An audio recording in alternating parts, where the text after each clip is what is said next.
अवधारी जोची कलावज्ञ जीवोद्रार्थावतारम कलांतांगति योधि कामोदि वक्रम कलानीशवाना मनोदार्धदक्षम समाधिस्तमरतिम व्रजिज्ञानदेवं नमो ज्ञानीश्वराय नमो ज्ञानीश्वराय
जिथे ज्ञानपान झालो आम्ही नमो भारत राष्ट्रभूमी ज्याच्या पुढे इथून पुढे कामी विठाला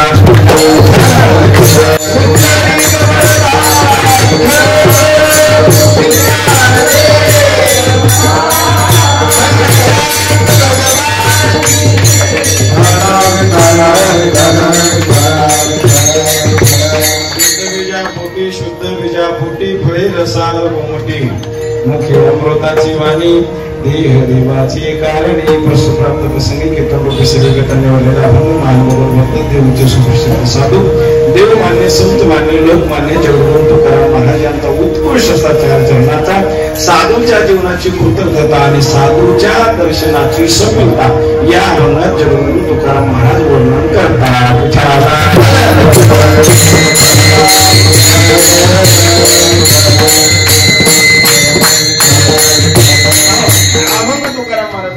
चरणाचं थोडासा साधूचं वर्णन करणारा अभंग या अभंगामध्ये आजच्या साधूचं वर्णन जगद्गुरु तुकाराम महाराजांनी केलेलं आहे. मग काय वर्णन केलं महाराज? फक्त एका गोष्टीचं वर्णन अनेक गोष्टीचं वर्णन आहे पण एका मुद्द्याचं आपण चिंतन करणार आहोत. तो मुद्दा म्हणजे असा आहे की महाराज या अभंगामध्ये शेवटी बोलत असताना सांगत असताना तुम्हाला आम्हाला म्हणतात वेगळ्या प्रजा तुझ्या जीवनामध्ये जन्माला आल्यापासून देवाचं दर्शन नाही झालं तरी तुला चालेल पण जर तुला साधूचं दर्शन जर झालं ना तर त्या दर्शनाचा परिणाम काय माहितीये का? अगदी जन्मोजन्मी तुझ्या पाठीमागं लागलेलं एक असं दुःख आहे जन्म मरणाचं नये त्या दुःखातच तू आता या ठिकाणी जगत आहे. ते दुःख निवृत्त जर करायचं असेल जर घालवायचं असेल ना तर तुला एक काम करावं लागेल साधूचं दर्शन घ्यावं लागेल. महाराज साधूचं दर्शन जर आम्ही घेतलं आमच्या जीवनात तर नेमकं मला काय होईल? तर मग महाराज म्हणतात तुका म्हणे जाती ताप दरुषणे विश्रांती ताप आणि दुःख. महाराज हो महाराज जीवनातलं दुःख जर घालवायचं असेल ना तर साधूचं दर्शन घेतलं पाहिजे असं जगद्गुरु तुकाराम महाराजांनी सांगितलं वर्णन केलं महाराज. आणि काही साधक लोक मग थोडेसे घरात चिकित्सक असणारे थोडेसे जागृत झाले आणि जागृत झाल्यानंतर महाराजांना विचारलं बाप महाराज या साधूच्या दर्शनानं जर आमच्या जीवनातलं दुःख निघून जात असेल पण आम्हाला माहिती आहे म्हणजे की साधू सहजासहजी भेटत नाही आणि जर भेटले तरी ओळखल्या जात नाही. साधू ओळखणं एवढं सोपं आहे, साधूंचा परिचय होणं एवढं सोपं आहे. आपल्या परिवारामध्ये प्रत्येकाच्या काही काही परमहंस कुटीतील साधू होऊन गेलेत महाराज. सध्या काही हयातही आहे, पण आपल्याला ते ओळखले जातात नाही. आपल्या भागातले साधू सांगून तुम्ही जालन्यापासून अगदी सहज खाली गेलेत, ते खाली वडगावला हरे राम बाबा ओळखले जातात नाही. तिथून पुढे आपल्या दुसऱ्या पुढे साखरखेरड्याजवळ जर गेलात तर तिथे वरुड येते जे शिवबाबा आहेत, एक परमहंस कुटीतील संत आहेत महाराज, पण ओळखले जातात नाही. तिथून पुढे जर आपण पुढे खामगावच्या पुढे जर गेलो तर संत गजानन महाराज आहेत, पण आपल्याला ओळखले जातात नाही. साधू हे हयात असताना सामान्यतः लक्षात येत नाही, आणि ज्यांच्या लक्षात येत नाही हयात असताना साधू, कदाचित त्यांच्या जीवनाची शोकांतिक आहे. आपल्याला साधू ओळखता आलं पाहिजे. आणि मग त्या साऱ्यात तुकाराम महाराजांना विचारलं, महाराज या साधूच्या दर्शनाने आमच्या जीवनातलं जर दुःख नेमकं जर जात असेल तर मग नेमकं या साधूंना ओळखायचं कसं? तुमच्याकडे काही खुणा आहे, तुमच्याकडे काही सूत्र आहेत, तुमच्याकडे काही नेमकं आहे का? मग महाराजांनी सांगितलं, काय गड्या साधू ओळखायला सरळ आहेत आणि सोपे आहेत. म्हणजे काय नेमकं गुणधर्म त्यातले ओळखायचे असतील तर कसे असतात साधू? मग महाराजांनी सांगितलं, महाराज तिसऱ्याचा सर्वांग निर्मळ. साधू म्हणले कसे माहितीये? सर्वांगाना निर्मळ आहे. मग पुढे चित्त जैसे गंगाजल, दोन गुण सांगितले महाराज. पहिले साधू सर्वांगाना निर्मळ आहे आणि दुसऱ्या साधूचं लक्षण सांगितलं हे कसे आहेत? चित्त निर्मळ आहे. महाराजांनी ओळखलं साधू सर्वांग निर्मळ आहे आणि चित्ताने सुद्धा निर्मळ आहे. म्हणजे आणि देव देवाचे कारणी, या साधूचा देह ना देवाच्या कारणाला या ठिकाणी असतो. मुखामध्ये अमृतासारखी वाणी असते. ऐकणाऱ्या साधकांनी तोंडात बोटच घातलं म्हणजे बाप रे बाप. साधूचं दर्शन झाल्यानंतर प्रत्यक्षरित्या आत्यंतिक ताप जातात आणि विश्रांती भेटते.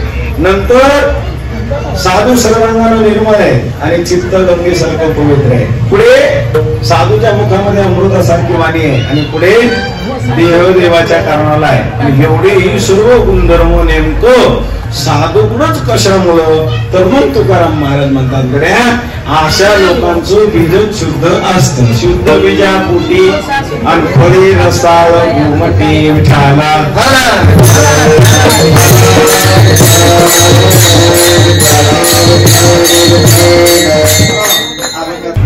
अगदी सासवड आणि जेजुरी याच्या मधोमध असणार हे रोडच्या लागत असणार हे मुक्तांगण, बर का? मुक्त अंगण जिथे आहे त्याला म्हणतात मुक्त अंगण. आता मुक्त याची व्याख्या आपल्या संप्रदायामध्ये वेगळी आहे. जिथे आपण कुठल्याही बंधनात नसतो त्याला म्हणतात मुक्त. ना जन्माच्या, ना मरणाच्या, ना कशाच्या, ना संसाराच्या, ना परमार्थाच्या, त्याला म्हणतात मुक्त महाराज. आणि हे असं मुक्त असणारं अंगण आहे. आणि या मुक्त अंगणामध्ये शिवजीचं नाव सुद्धा काय माहितीये का? नंद. बर, नंद म्हणजे आनंद. हा नंद. मुक्तांगणामध्ये गेल्यानंतर जो आनंद प्राप्त होतो किंवा ज्या आनंदात गेल्यानंतर मुक्त आनंद असा जिथे निर्माण होतो असं हे ठिकाण आपल्या आपण ज्ञानोबरायांच्या पालखीमध्ये चालत असताना चौथ्या दिवसाचं ठिकाण. या ठिकाणी आपण बऱ्याच वर्षापासून गुरुवारी हरिभक्तपरायण माळी या ठिकाणी येत असता जवळजवळ 40 वर्ष होऊन गेले. 4-5 वर्षापासून आम्हालाही तो सहवास या ठिकाणी लाभतोय. म्हणून खरं तर या ठिकाणी आल्यानंतर आपल्याला तो आनंद वारीच्या वाट्याने जो असतो, पण काही काही ठिकाणामध्ये तो जास्त अलौकिक आनंद असतो. म्हणून इथलं शब्दशः जो आनंद आहे ना तो खरा या ठिकाणी आहे बरं का. आणि या जागेचे मालक असणारे आमचे निंब किशोर कामते यांचे काका सुद्धा आहेत. सगळी मंडळी या ठिकाणी आहेत, त्यांचा परिवार सगळेजण या ठिकाणी उपस्थित आहेत. बघा आपण जिथे जिथे जातो तिथे तिथे लोक फार मोठ्या अंतकरणाने आपल्या स्वागतासाठी हजर असतात. हा खरं तर तसं पाहिलं तर हा स्वागत म्हणजे काय माहीच आहे किंवा सरकटे महाराजांचं आहे किंवा राम महाराजांचं आहे किंवा आपल्या प्रत्येकाचं आहे असं अजिबात नाही. का बरं हे स्वागत आहे माहिती आहे? याचं कारण एकच आहे महाराज, तुम्ही आम्ही फक्त ज्ञानोबरायांच्या सहवासात आहे. विठाला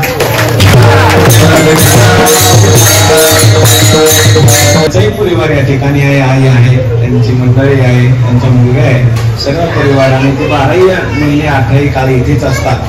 खरं तर आमच्या नंदकिशोरदारांचा त्यांच्या डोक्यावर असा वरड असते आमच्या कैलास सेठच्या हातावर दोघात मिळून ही सेवा या ठिकाणी आपल्या वारकऱ्यांची या ठिकाणी करतात जागेची उपलब्धता अन्नदान या सगळ्या गोष्टी मंडळ या ठिकाणी करते द्यावेत तेवढे धन्यवाद त्यांना या ठिकाणी वेळेची आपल्याला मर्यादा आहे वेळेच्या आत माझ्याकडे फक्त आता 25 मिनिटं बाकी आहे आणि आपण तुम्हाला माहिती आहे वेळेच्या पुढे आपण एकही मिनिटं जात नाही 7ला आपण या ठिकाणी थांबल्यापासून आपण इथे विराजे झालेलो आहे आलेलो आहे म्हणून आरामही झाला चहापाणी झाला सर्वांनी प्रसन्नता आहे आणि त्या प्रसन्नतेमध्ये फक्त 25 मिनिटं प्रसन्नता या प्रसन्न मनाने प्रसन्न अंतकरणाने बस कोणी इकडे तिकडे पाहू नका सर्वांगाने सर्वांगाचं कान करून ऐकण्याचा या ठिकाणी प्रयत्न करा एक साथ उद्या या दिंडी बाजरी सोहळ्यामध्ये त्या ठिकाणी ते जाणार आहेत म्हणून त्यांनाही जाणीव सर्व वारकऱ्यांची सेवा कशी करावी काय करावी असा सगळा आपला हा योगायोग सगळ्यांचा या ठिकाणी आहे म्हणून अशा साधूंचं वर्णन आपल्याला थोडक्यात करायचं बघा जीवनामध्ये प्रत्येक गोष्टीचा परिणाम होतो मी नेहमी बोलतो नेहमी सांगतो नेहमी ऐकतो बरोबर आहे प्रत्येक गोष्टीचा होतो म्हणजे कसं झोपेत गेल्या झोपेतून उठ्या केव्हा उठल्यापासून तो झोपेत जाईपर्यंत प्रत्येक गोष्ट आपल्या सोबतची घडत असते ना तिचा परिणाम 100% होत असतो परिणाम हा बाह्य असतो आणि एक अंतस्थ असतो बरं का एक परिणाम बाह्य असतो की बाहेरून होणाऱ्या गोष्टीचा परिणाम तुमच्या आमच्यावर होतो कसं काय जसं की आता पाऊस आला की आपल्याला परिणाम होतो आपण भिजतो एखादं वारं सुटलं तर आपलं घरदार अंगण हे ते सगळं अस्ताव्यस्त होतं आपले कपडे केस वगैरे सगळे अस्ताव्यस्त होतात त्या वाऱ्याचा परिणाम होतो आपल्यावर हे बाह्य आहे वारा मग अंतस्थ परिणाम काय अंतस्थ परिणाम सुद्धा झोपेतून उठल्यापासून तो झोपेत जाईपर्यंत होतात मग अंतस्थ परिणाम कशामुळे होतात मननाने चिंतनाने आणि निधिदासा लक्षात येतं का आपण सारखं मनन करतो एखादा विचार करतो कुठला स्त्री डोक्यात एखादा विचार येतो आणि त्याचाही 100% परिणाम होतो बाह्यांगाचा तर होतोच होतो पण अंतरंगाचा सुद्धा परिणाम होतो महाराजांनी एक प्रमाण गुण वापरलेले आहे याकरता महाराज हो परिणाम सांगितला आम्हाला युद्धाचाच प्रसंग आहे म्हणे घराच्या बाहेर कुठले की लोक म्हणते तुम्हाला अधिकार आहे का व्याख्यान करायचा तुम्हाला अधिकार आहे का एक विद्वाने लिहायचा तुम्ही कुठून आला कसं काय तुम्ही करू शकता तुम्ही करू शकत नाही असं त्या काळात गरम लोक बोलायचे आणि म्हटले अंतस्थ जर गेलो मग आपलं महाराज आपल्यालाच परेशान कर रावट्यात असत्यात नाही बाबा वारात असतो नाही बाबा ऊनच असते काही लोक आम्हाला असं म्हणतात की महाराज चला एक वेळेस आमच्या समोर काय सोय म्हणे अशी सोय म्हणे दर मुक्कामाला फॅन खाली झोपायचं अरे वा बरी का हा दर मुक्कामाला म्हणजे फॅन खाली दर मुक्कामाला म्हणजे सकाळी सकाळी अगदी म्हणजे असं गरम गरम ताट येतो म्हणे दर मुक्कामाला हे काय भारी आहे का देविले आनंदी पैशाची राहावी चित्ती असू द्यावी समाधान एवढा विचार करा हे परेशान करतात मन परेशान करतात माय मला सांगायचे की याचा फक्त परिणाम होतो मला कुठल्या कुठल्या गोष्टीचा परिणाम होतो 2 मिनिटात सांगतो बोलतो पुढे चालतो विषय काही लांब होत नाही पहिले श्रवणाचा परिणाम होतो दुसरं सहवासाचा होतो आणि तिसरं पाहण्याचा होतो म्हणजे दर्शनाचा होतो श्रवणाचा पूर्वीचं ऐकलेलं जे असतं ना ते आताही तुम्हाला आठवतं का आठवत नाही तुम्ही पूर्वी काही गोष्टी ऐकलेल्या आहेत त्या आजही तुम्हाला आठवतात अजिबात विसरत नाही बाबा लोक मला दिंडीचा अनुभव आहे सप्ताहाचा अनुभव आहे आनंदीच्या सप्ताहाचा दिंडीचा संप्रदाय झाल्यापासून समाजाचा अनुभव आहे महाराज हो लोक चांगलं कधी ध्यानात ठेवत नाही हो आणि वाईट कधी विसरत नाही एखाद्या माणसाने जर एखादी गोष्ट दिंडी जर इकडं तिकडं जर केली ना विसर जर बोलणं काय बाबा होते काय असं कुठं असतंय का हे असं नसतंय असं जर बोललो ना महाराज बोलले महाराज बोलले महाराज असं म्हणले महाराज तसं म्हणले बघूच आता आणि विसरून जातो जागेवर आणि पुढच्या वर्षी परत वारीचा योगा योग येतो चला बाबा वारीला पण त्या वर्षी तिथं त्या मुक्तांगण झालं काय बोलले तुम्ही काय केलं श्रवणाचा परिणाम ध्यानात ठेवलं की नाही त्यांनी ध्यानात ठेवलं की नाही आता हे जर नसेल तर मी एक विकासाची कोर्स आहे उदाहरण सांगतो तुम्ही लहानपणी ऐकलेलं गाणं जर आता तुमच्या कानावर पडलं तर ते तोंडातून येतं कधी? म्हणजे उदाहरण सांगू, परदेशी पुढं काय सांगायचं काय? याला म्हणतात परिणाम, याला श्रवणाचा म्हणतात. अशी काही लोक संप्रदाय की श्रवणाचा परिणाम करून स्वतःचा उद्धार करून घेतला. राजा परीक्षितीने बोल नका, राजा परीक्षितीने 7 दिवस फक्त लागून ऐकलं, पण ऐकलं असं आता आपलं श्रवण लय लय खालच्या दर्जाचं झालं. महाराज नेहमी बोलतो, म्हणून सांगतो, गुरुवारी चंद्रशेखर महाराज सांगतात की श्रवण कसं असावं, एक तर चाळणीसारखं नसावं, सोपासारखं असावं. चाळणी काय करते? महत्वाचा भाग खाली टाकून दे. चाळणी पीठ चाललं तर महत्वाचा भाग खाली जातो. तसं महत्वाचा भाग खाली जावं का? नाही, तर धरून ठेवता. चाळणीसारखं नसावं, सुपासारखं असावं. मग सूप काय करते? शावकारीन बाई सूप काय करते? पकडते की नाही? टुशा नाही, कसं करतो? गहू आत घेते आणि टुशा बाहेर फेकते. असं श्रवण असावं. पण तुमची आमची भांडण अशी झाली, सुपासारखं पण नाही. मग म्हणले मला नेमकं आहे कशासारखं? आता ऐका पुढं. लई फुंकली सोनारे, ऐकलेलं आहे तुम्ही. श्रवणाचा परिणाम सांगतो तुम्हाला माहिती आहे पुढचं. इकडून तिकडं गेले वारे. बरं, आता काल पहिल्या दिवशी पुण्यामध्ये मनाने विचारत नाही बरं, खाली गाडीचा आधार घेऊन थोडस बोलतो फक्त. तर पुण्यात घेतलेला अभंग खाली बसलेल्यांपैकी मला कोण सांगू शकेल की महाराज तुम्ही हा अभंग घेतला होता त्या दिवशी, त्याच्यावर कीर्तन केले? तर सांगता आलं तर पण खरं तर मला सांगितलं कशा करता नाही. सोनारे इकडून तिकडं गेले वारे. आता मी सांगतो, श्री ज्ञानदेवा चरणी मस्तक असो दिवस रजनी. हा बरोबर आहे बाबा, हे होत म्हणून त्याचा श्रवणाचा परिणाम झाला. माझा मुद्दा संपला. प्रत्येक गोष्टीचा परिणाम होतो, श्रवणाचा मुद्दा आपण पाहिला. दुसरा सहवासाचा, संगतीचा. संगत फार महत्वाची. मी नेहमी बोलतो, नेहमी सांगतो, संगतीचा परिणाम झाल्याशिवाय राहणार नाही. तुम्ही 2 जर दिवस तंबाखू खाणाऱ्या सोबत जर असले तर तिसऱ्या दिवशी 100% एक पान खाऊन पाहणार तर तंबाखूचा. मग ते पिकलेले असतात ना. मग एक सहज तुम्ही वारकरी येत नो, मी सर्वसामान्यांचा विचार करतो, आपला नाही विचार करत. किंवा मनात तरी येत असं कशी लागती हो, खाल्ली जरी नाही तरी असं काहीतरी सांगायचा मुद्दा. श्रवणाने आपल्या माणूस संगतीने घसरत जातो. म्हणून चांगल्याची संगत नेहमी केली पाहिजे. संगत संतनकी करणे, चांगल्याची संगत केल्याशिवाय राहू नये. दुर्जनाची संगत कधीच करू नये. तुका म्हणे क्षण नको तयाचे दर्शन. कारण 100% जर आपण गेलो तर 100% त्याचा परिणाम होणार आहे. 100%. पुढे एक उदाहरण सांगतो. आता 10 किलो तुपाची भरणी आणि त्याच्यात 2च तेल फक्त राखेल ठेवलं, वास कशात येणार आहे? तुपाचा येणार आहे का वाकेलचा येणार आहे? नाही, राखेलचाच येणार. का? कारण दुर्जनाच्या सहवासामध्ये सज्जनाची किंमत ही ऑटोमॅटिक कमी होत असते. म्हणून सज्जन लोकांना जर दुर्जन भेटला तर सज्जन म्हणतात नंगेशी पुढे आलेली. एखादा मूर्ख माणूस जर भेटला तर सज्जन माणसं त्या मूर्ख माणसाच्या नादी लागत नाही. कारण महाराजांनी याच्यावर एक दृष्टांत दिलेले, एक प्रमाण दिले महाराज. लय गोडे महाराज. दृष्टांत असा जुन्या काळातला आहे. विहिरीतून ती काही लांब होत नाही. आता विहिरीतून पाणी काढण्याकरता एका साधनाचा उपयोग करतात, त्याला म्हणतात मोठनाला. पूर्वीच्या काळात. आणि पाणी त्या मोठी वाटी बाहेर आलं की ते जागीच पडायचं, त्याला म्हणतात थारोळ. बरोबर? आणि थारोळ्यात पडलं एक विशिष्ट पद्धतीचा असा दांड असायचा. त्या दांडामध्ये ते शेती योग्य होते, जायचं पाणी. ऊस असेल तर ऊसाला, लसण असेल तर लसणाला, कारला असेल तर कारल्याला, मिरची असेल तर मिरची, सोयाबीन असेल तर सोयाबीन. दांडावाटे पाणी कशाला? आता याच्यात काय एक दृष्टांत आता इथंच संगतीचाच.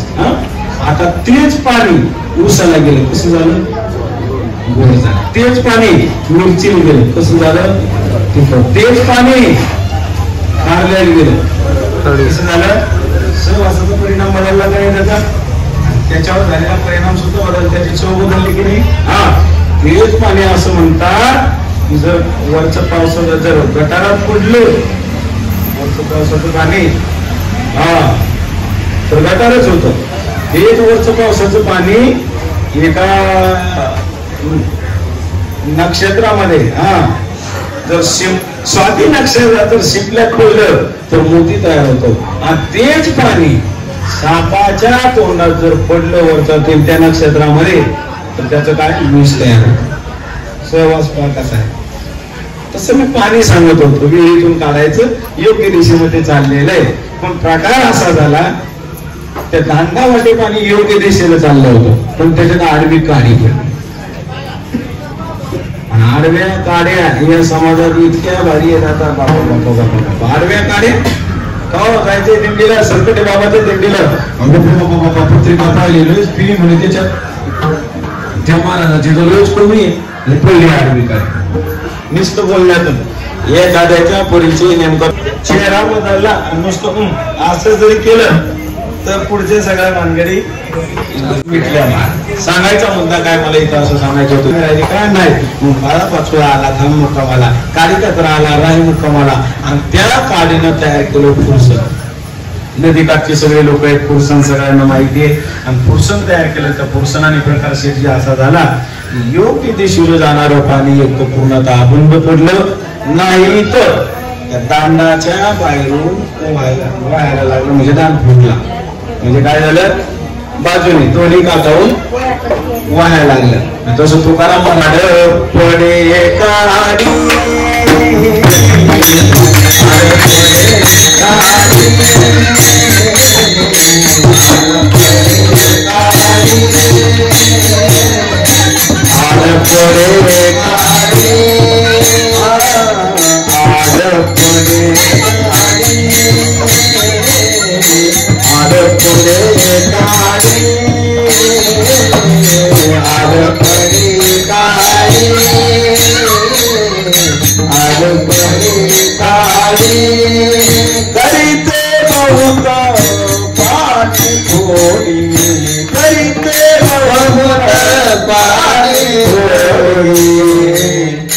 गुरुजनाचे संगती गुरुजनाचे संगती तरी ते बहुत पाणी खोई तरी ते बहुत पाणी खोई ऐसे गुरुजनाचे संगती ऐसे गुरुजनाचे संगती. गुरुजनाच्या नादी कोणी लागू नये असं म्हणतात. मी नेहमी सांगतो समोरून जर बैल आला तर 10 अंतरावून गेलं पाहिजे. समोरून जर हत्ती आला तर 100 हात अंतरावून गेलं पाहिजे. आणि समोरून जर दुर्जन व्यक्ती जर आला तर गावच सोडून दिलं पाहिजे. विठाला पहिला श्रवणाचा परिणाम दुसरा संगतीचा सांगितला महाराज. संगतीमध्ये माणूस सांगतो आणि आता थांबतो बरं का. तिसरा मुद्दा आपला असा आहे की पाहण्याचा परिणाम होतो 100% होतो. काय पाहतो आपण हे महत्वाचं आहे. आता सगळे जण भाग्यवानच आहेत. जिकडे पाही तिकडे जिकडे पाही तिकडे आता जिकडं पाहिलं तिकडं काय दिसतो आपल्याला सगळे वारकरीच महाराज. इकडं पाहिलं माऊली तिकडं पाहिलं माऊली तिकडं पाहिलं माऊली. माऊलीच्या वारीचा असून चमत्कार तुम्हाला असं सांगतो. तुम्ही रोडला किती वाजता चाला आपल्या पुढे लोक आहेत. काय परिणाम आहे. तुम्ही किती लोक उठा आणि रस्त्याने चला आपल्या समोर लोक आहेत. दुसरी बाजू सांगतो. तुम्ही किती उशिरा चाला तरी लोक माग आहेत. याचं काही गणित आहे का नाही महाराज. हा फार मोठा चमत्कार आहे. सांगायचा मुद्दा पाहण्याचा परिणाम सांगायचा आहे. पहिलं पाहिलं तर कुफल प्राप्त होतं. दुसरं जर पाहिलं तर निष्फळ प्राप्त होतं. आणि तिसरं जर पाहिलं तर सुफळ प्राप्त होतं. पहिलं पाहणं म्हणजे वाईट पाहणे. वाईट पाहिलं ना तर वाईट फळ पदरात भेटणार आहे. आचार्य नावाचा ब्राह्मणे असं म्हणतात वाईट दृश्य बघितलं आणि त्या वाईट दृश्य बघितल्यानंतरचा परिणाम असा झाला की त्याच गमिणीच्या सोबत राहिले आणि जीवनाची शेवट झाली. जीवनाशी बरोबर काम करीचे दृश्य आढळल्याने पाहिजे आणि शेवटही तसाच वाईटच झाला. पहिलं दृश्य वाईट आहे. दुसरं निष्फळ आहे. निष्फळ मध्ये कहा गए तो कहा भी नहीं आणि क्या लाया तो कुछ भी नहीं. कुछ भी नाही. मी तर 8 तासांनी सांगेल महाराज आता वारी आपली निष्फळ नाही वाटते. महाराज कसं काय निष्फळ नाही व्हायला पाहिजे, कशी फळाला आली पाहिजे. वारीमध्ये जेवढ्या जेवढ्या साधना आपल्याला करता येईल तेवढ्या केल्याच पाहिजे. अशा सगळ्या संसाराच्या मी त्यांना सांग म्हणजे त्यांना ऐकू बी जात नाही. म्हणजे सुविधा तुम्ही तिकडे बसू नये म्हणून सांगतो. कीर्तन कसं असो वारी ऐक नाही, आपण त्या वारीतलं कीर्तन ऐकलं पाहिजे, वारीच्या पंक्तीत जेवलं पाहिजे आणि वारीच्या दिंडीसोबत आपण चाललं पाहिजे, चालताना भजन केलं पाहिजे. एक साधना फार महत्वाची आहे. असं जर झालं ते फार महत्वाचं आहे. नाही तर मग काय येतो संसार तो निष्फळाचाच आहे. मला बाप्पा आतापर्यंत तुम्ही 70 वर्ष वैतनाच्या नांदाची झाला असेल माग पुढे 70 पर्यंत आहे की समजा. आता 70 वर्षात प्रपंचामध्ये कधी तुम्हाला त्या प्रपंचाने जसं धरलं तेवढं तुम्हाला झालं. एक तर कमी झाला असेल, एक तर जास्त झाला असेल, पण जेवढं धरलं तेवढं झालं का. संसाराचा अंदाज खोटा आहे. म्हणून आतापर्यंत आपण जेवढं आयुष्य गेलं ना तेच फळातच गेलं. मला जर करून पाहिलं हो केली जातील वर्षकाळ निरभरायचं प्रमाण आयुष्य वेचता निरफळ सगळं निर्मळ आहे म्हणून परमार्थाने घातलं पाहिजे. आणि तिसरा मुद्दा आहे, एक जर दर्शन आपल्याला जर झालं ना तर सुख या ठिकाणी भेटणार आहे. मग महाराज कुणाचं दर्शन, एक तर देवाचं वा संतांचं जर दर्शन जर झालं तर या दर्शनाचा परिणाम नेमका आमच्यावर काय होणार तर महाराजांनी शेवटच्या चरणात सांगितलंय. तुका म्हणे जाती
मुख्य अमृताची वाणी देव देवाची कारणी तुका म्हणे जाती ताप दरोषणी विश्रांती. मुख्य अमृताची वाणी देव देवाचे कारणी यथामध्ये यथावकाशी आव्हानावर जगत असताना प्रस्थान फक्त पूर्ण केली.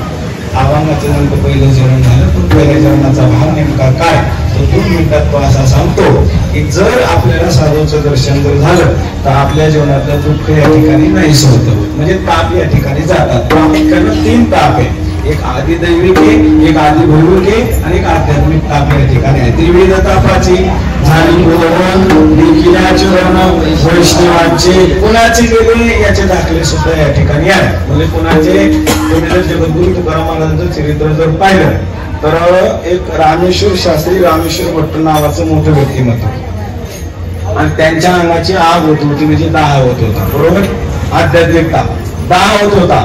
काही केल्या थांबत नव्हते. आळंदीला गेले, इंद्रायणी मातेचं स्नान केलं, माऊलीच्या समाधी समोर 7 दिवस अनुष्ठान केलं. 7व्या दिवशी समाधीतून आवाज आला या ठिकाणचं कोर्ट बंद आहे, तुम्हाला जर न्याय पाहिजे असेल तर देऊला जावं लागेल. आणि बापरे त्याच दिवशी डोळ्यात पाणी आलं. पश्चाताप झाला, पश्चातापेनं शुद्धता. जाण्याची हिंमत होत नव्हती तुकाराम महाराजांपर्यंत. का? अगोदर तुकाराम महाराजांनी लय त्रास दिलेला होता. त्यांना ते सगळं आठवायला लागलं. उगाचच म्हणले मी भानगडी केल्या आणि काम केलंय म्हणून धसकाटायला कचपट कधी समजलं नाही पाहिजे बरं का. हे फार महत्वाचं आहे. आणि 2 शिष्य तिकडे पाठवले महाराज. कुठे? तुकाराम महाराजांकडे.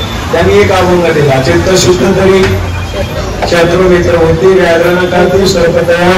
तो अभंग दिला म्हणजे वाचायला हवा. आणि वाचल्याबरोबर 50% अक्षरची पूर्ण झाली बरं का. 50% आत कमी झाल्याबरोबर परतच तुकाराम महाराजांकडे गेले. श्री संतांची माता चरणावरी साष्टांग करी दंडवत आणि तुकाराम महाराजांच्या चरणावर नतमस्तक झाले. म्हणजे तुकाराम महाराजांचं दर्शन घेतलं. आणि दर्शन घेतल्याबरोबर अंगातली जाती ताप दरोशने विश्रांती असे बरेच प्रमाणे बरेच आहेत महाराज असे टाकले. एक तुमच्या आमच्यातला दाखला महिला मंडळींकरता सांगतो. ते म्हणजे महाराज सगळं जर या साधूचं जर सांगितलं मग आमचं काहीतरी सांगा ना. आम्ही सुद्धा ते तेल कशा करता आलेलो आहे. आमचं काहीतरी घालवाय करता. बर आता उद्याची करताना सांगू टाळीचं म्हणत. हा मग टाळीवर घेऊया. टाळीच वाजली पाहिजे आपल्या. टाळीला भानगडी महाराज. एकदा टाळी वाजली की माणूस सगळंच विसरतो. तुमच्या आमचे टाळी वाजल्यापासून कुठे विसरलेला आहे. असो पण सांगायचा मुद्दा काय होता कोणीतरी सांगा. पण येऊन आले नवसाच्या माऊलीकडं. माऊली असं जर झालं तर 5 वाऱ्या करेन बरं. आपल्याला नवीन जोडी आपल्याकडे की जोडीनं दर्शनाला येऊन देवा. पण तसं गाडीनं घोडीनं नाही. आम्ही म्हणजे दिंडीतच येऊ दर्शनाला. म्हणजे किती नवस महत्वाचं आहे. टाळी वाजल्यावर तुमच्या नावाने. पुन्हा एकदाचा मुद्दा आहे त्यांचा. तुम्हाला एकट्यालाच माहिती आहे. मला सांगतो सगळ्यांना. म्हणजे तुम्ही त्यांना आग्रह नाही करणार. त्यांचा मुद्दा असा आहे इथून सकाळी निघाल्यानंतर रस्त्याने कोणी जरी काही दिलं तर घ्यायचं नाही. आणि थेटापर्यंत जाऊस तर काही खायचं नाही. मला लय आवडला तो. काल मी शेंगदाणे खात म्हणलं. आता मी पुढच्या वर्षी असंच करेन. हे सांगणार कोणी काही घेणार.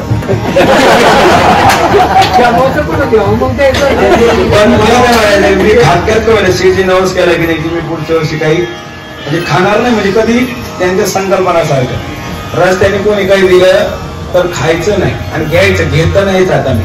पण कालचा चमत्कार शेती असा आहे. आता असा हात जर केला तर कोणी काहीतरी टाकणारच आहे. काल मी कोणाला तरी असा आवाज देऊ लागलो पुढच्या जेंडेकरांना वगैरे. एका भक्ताने माझ्या असा पुढा ठेवला. काय करतं त्याला पण दिलं मी तर मग स्टेटापर्यंत जायचं. खायचं नाही पहिली गोष्ट. घ्यायचं नाही. चहा सुद्धा नाही घेत ते. तिथं गेल्यानंतरच जे काही खायचं ते स्वतः पैशाचा आणून खातात नसता आपल्या दिंडीतल्या कोणतीवरच अन्न या ठिकाणी ते खातात. असा त्यांचा गुण नियम. मला सांगायचा मुद्दा हा याच्याकरता असा होता की मी शेवटी बोललो होतो की आमचं सांगा बरोबर आहे की नाही. जसं त्या रामेश्वर शास्त्रीचा दहा गेला तर साधूच्या दर्शनाने आमचं जात आहे का गेलेलं याच्या आधी. मग तुम्हाला त्याची कल्पना नाही. जर तुमचं जास्त तू खायला लागलं दवाखान्यात जर फरक नाही पडला तर मग तुम्ही काय करता सगून पाहता. खरं की नाही. उठवू मला फक्त बरं लागलं. तिला अंगाला तुम्हाला काही नसतो. जमिनीची माती घ्यायची जागचीच आणि लावायची आणि बाबा मानून घ्यायचं. आता मला सांगा पुढचा मुद्दा. आता बस एवढा सांगतो लगेच जे विठ्ठल्याचा. मग खरं सांगा असं केल्यानंतर तुमचं दुखणं राहतं की नाही. तुमचं तुमच्या घरातलं राहतं की नाही. हे काही वेगळं नाही. हे दिवशी हेच महाराज. आणि यालाच म्हणतात तो का म्हणे जाती ताप दरोशने विश्रांती विठ्ठल जय जय.